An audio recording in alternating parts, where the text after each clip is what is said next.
Oke, kali ini kita akan coba bedah bareng-bareng argumen utama dari salah satu buku yang cukup fenomenal pada masanya, yaitu Prahara Surya, karya Dina Sulaiman yang terbit tahun 2013.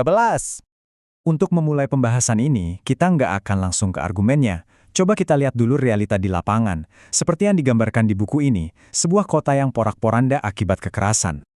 Nah, deskripsi yang bikin merinding ini sengaja dipakai penulis untuk membuka cerita.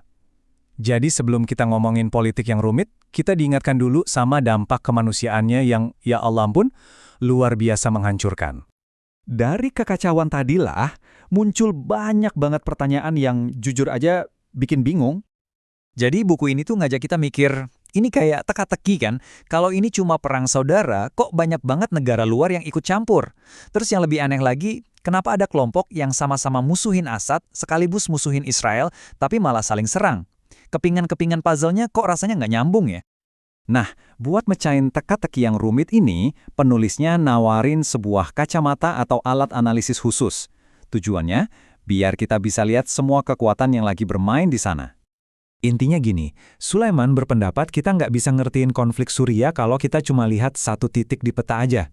Kita harus zoom out, lihat gambaran besarnya, lihat semua benang merah yang nyambungin politik, ekonomi, baik di level nasional maupun global.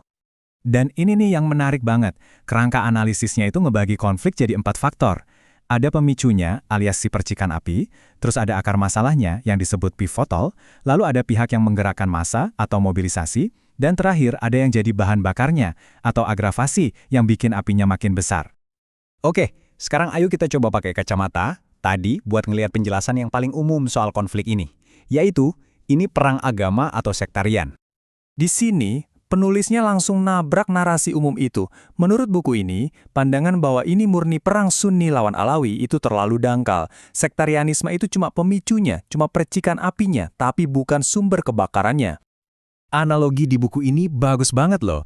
Kalau kita cuma fokus ke agama, itu sama aja kayak kita coba cari tahu penyebab kebakaran dengan nanya siapa yang nyalain korek api. Tapi kita nggak peduli siapa yang sengaja numpahin bensin kemana-mana.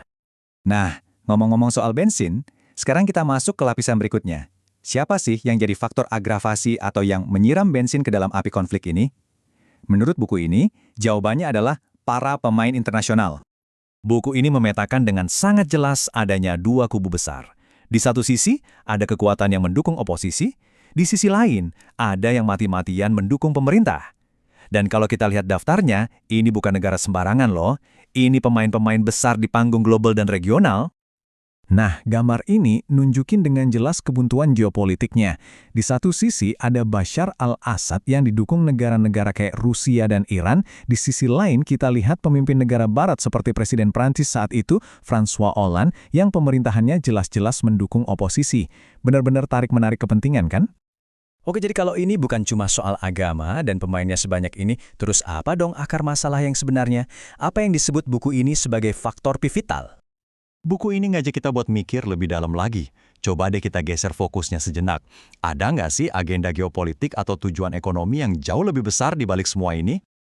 Dan disinilah kita sampai pada tesis utama buku ini.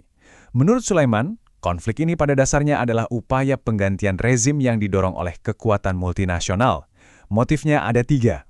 Pertama, rencana geopolitik buat menata ulang peta kekuatan di Timur Tengah. Kedua, perebutan kontrol atas sumber daya energi, terutama jalur pipa gas. Dan ketiga, ya bisnis perang itu sendiri. Tapi, di tengah semua permainan geopolitik tingkat tinggi itu, penulis selalu ngingetin kita satu hal yang nggak boleh dilupakan, dampak kemanusiaannya. Coba lihat angka ini. Angka 2,5 juta itu bukan sekedar statistik.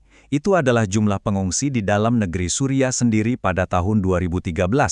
Belum termasuk ratusan ribu lainnya yang harus lari ke negara-negara tetangga. Setiap angka itu adalah manusia, adalah cerita, adalah keluarga yang hancur. Sebagai penutup, penulis nggak cuma berhenti di analisis Suriah aja. Dia menarik kesimpulan yang lebih luas, semacam peringatan untuk kita semua.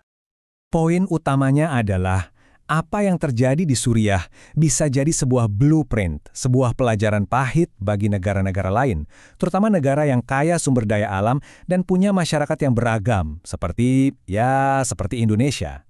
Dinamika yang sama, perpecahan internal yang disurut oleh kepentingan eksternal, itu bisa banget terjadi di tempat lain. Dan kita tutup pembahasan ini dengan sebuah kutipan yang cukup provokatif dari kata pengantar buku ini. Kutipan ini seolah-olah memaksa kita untuk bertanya, bukan lagi soal apa yang terjadi di Suriah, tapi di mana lagi ini bisa terjadi selanjutnya.